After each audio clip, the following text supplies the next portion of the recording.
اللهم نجنا من النار، اللهم نجنا من النار، اللهم نجنا من النار، اللهم نجنا من النار، اللهم نجنا من النار، اللهم نجنا من النار، اللهم نجنا من النار برحمتك يا أرحم الراحمين.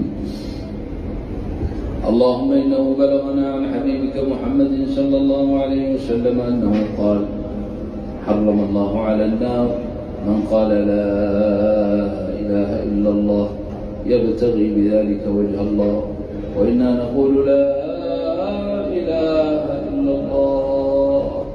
فحرم النار علينا وحرمها علينا يا رب العالمين برحمتك يا أرحم الراحمين.